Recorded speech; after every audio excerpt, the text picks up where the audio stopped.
was the point I was saying since I was standing up earlier. Thank you for the clarification. That is my point, Your Honor. First, it could not have been within the coverage of the complaint, for the reason that this complaint was filed 2010, Your Honor, 2011. And these acquisitions, depositing this amount, withdrawing it, are beyond the period covered in the impeachment complaint. Now, while it is true... Well, my suggestion, Your Honor, so that I can debate, we can discuss this lengthily. At the proper time, when your turn to present your evidence in chief, you can traverse this and say, well, these assets did not exist in the year 2010, so they could not have been included in the SAL-N of the respondent in 2010. They arose only at the beginning of 2011, and in which case, your position is proper. That course, thank you, Your Honor, for the advice, Your Honor. But my point is a question of procedure and jurisdiction. If we are agreed that the information charge, or the complaint in this case, charges only matters taking place up within the period covered by the impeachment complaint, Your Honor, then any and all acts thereafter will certainly be irregular, immaterial. My understanding of Article 2 of the Articles of Impeachment is that it alleges non-disclosure of SAL-N for that year. Right, Your Honor. And non-inclusion of assets existing during that taxable year. Correct, Your Honor. All right. I'm sorry. So at the end of the period, that taxable period, the taxpayer or the public official is required to make a balance sheet for himself, which is known as a statement of assets and liabilities and net worth. If you study any balance sheet, that is actually what it is. A statement of assets, liabilities, and net worth of a corporation, of an individual. So, my understanding, my humble understanding, is that in preparing any balance sheet, then all liabilities current during the year involved and all assets existing during the year involved, and the difference between the liability and the totality of the assets at the end of the year involved will be reflected in the SAL-N. With the due indulgence of this Honorable Court, Your Honor, I am not, the defense, Your Honor, has not gone to the extent of questioning the admissibility of the evidence now being presented. We are raising a very specific issue, Your Honor, and that is any and all matters subsequent to the filing of the complaint cannot be the subject matter of the impeachment complaint. Okay. That's our point, Your Honor. Anyway, you will have a time to traverse that when you present your evidence in chief. We will do that, Your Honor. Anyway, we are not precluded from resorting to other available remedies in favor of the Chief Justice, Your Honor. Yes. But we just place it on record, Your Honor, because while these matters are being discussed to the questioning of the members of this court, we cannot object, Your Honor. That's our only point, to place on record our observation to the effect that these matters being dealt with now in the examination are no longer within the coverage of the complaint, Your Honor. That's only our point, Your Honor. If indeed any of those mentioned assets did not exist in the year concerned, and that they arose subsequently after December 31st, 2010, and you can show that that is so, then the proper motions could be made at that point. I did so, Your Honor, and we have gone this far because the court probably will notice that when the withdrawal of that amount, I think 17 million, was made, Your Honor, it was already 2011. And therefore, where that money came from, how it was disposed of, and where was it brought, is already beyond the period mentioned. That's Anyway, our only Mr. point, Your President. Honor. Anyway, as I said, we will discuss that when the time comes. Okay, thank you, Your Honor. Okay, Mr. President, Yeah. Mr. President, we may excuse the witness if there is no other question that will be posed, sir. We would just like to ask, the court is asking for the logbook that was supposed to have been presented. Do you have the logbook? Yes, Your Honor.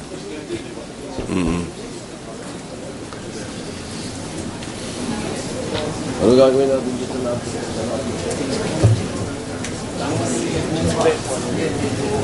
Hindi ba yung withdrawal? No. December 12, 2010. 2011. Ang withdrawal. So, Senator Estrada will look into the logbook, Mr. President.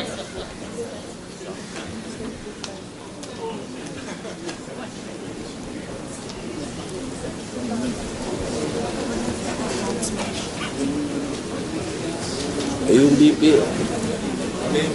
And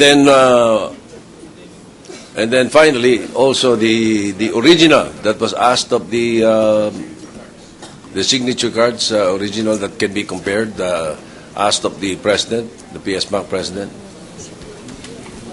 The members of the court are also asking, Mr. President, so that we may excuse the witnesses after. May I be allowed to address the Honorable Court? yes. All the documents that have been directed by the Senate to be brought by PS Bank are with us, Your Honor. What are those documents? To be specific.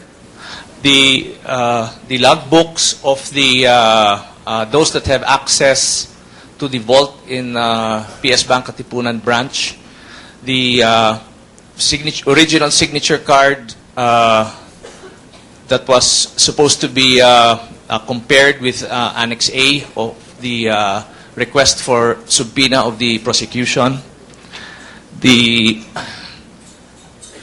Pardon me, Your Honor. We have a written compliance which we were going to Will file. you prepare an inventory of the documents that you're presenting to this court?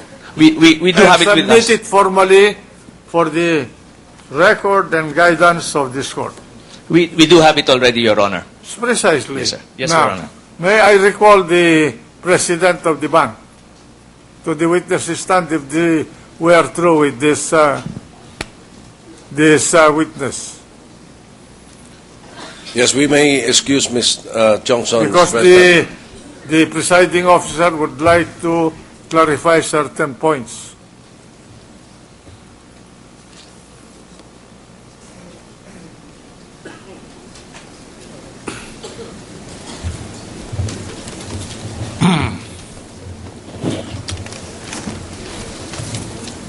President Garcia, Yes, Your Honor. you said that, and the witness, Ms. Johnson, said that all the records of bank accounts of the respondent Chief Justice were transferred to the head office Yes, Your Honor. at a certain point when this impeachment case was filed or imminent to be filed. Correct? After it was filed, Your Honor. How long after it was filed? On the day that we were advised that there was an inquiry about, When was that? I believe it was January 31, Tuesday. All right. January 31. Yes, Your Honor. 31, Tuesday, you Yes, Your said, Honor. of the current chair. Yes, Your Honor. All right. Were these documents piled up in an envelope, sealed envelope? How were they transferred from the Katipunan branch to the central office of PS Bank? Well, if I may recount, Your Honor, we got information from the branch that through the supervision chain that there was an inquiry made about the account, and we met with the branch manager and the other officers and staff.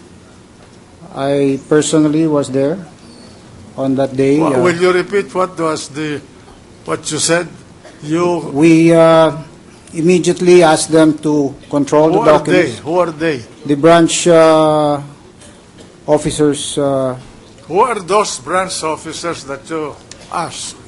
Annabelle Chongson and I cannot recall anymore your BS operations officer, Your Honor, but I could give you the details tomorrow. No, did you also instruct the branch manager and the two officers custodian of the documents placed in a steel cabinet to transfer those documents pertaining to the accounts of the Chief Justice I did, to Your the central office? I met with them that evening immediately and went through the details of the day. And You know the trouble with us. We ask you a question and you do not answer the question. I'm sorry, Your Honor. You are digressing, prolonging the proceeding. The question is very specific. I'm trying to canalize my question in a very specific manner to be answered with a specific answer. Yes, Your Honor. So answer my question. I believe your question was, did I instruct? Yes, I did, Your Honor. You did. I did. And I instructed. what happened when you instructed? They complied. They complied, Your Honor. How did they comply? They complied by turning it over the next day to senior officers that I instructed to personally go to the branch to control the documents and bring them to head office. Did you say they? Who are they? The branch officers, Your Honor, including Ms. Chongson. The branch officers, plural. Yes, Your Honor. Who are these branch officers? I cannot recall the other officer, Your You Honor. know why but- I want to be specific? To find out where the people that are possible causes of the leak. Yes, Your Honor. I can provide that information, All but right. I can. They brought documents to your office. The senior officers brought it to my office. Yes, Your Honor. Who are these senior officers? As mentioned by the branch manager, Mr. Ismael Reyes, I directed him to personally control the documents from the branch to head office. You instructed the branch officer, Ms. Johnson, to control the documents and to bring those documents to your office. To turn over to our senior officers who physically brought it to Manila. I cannot To our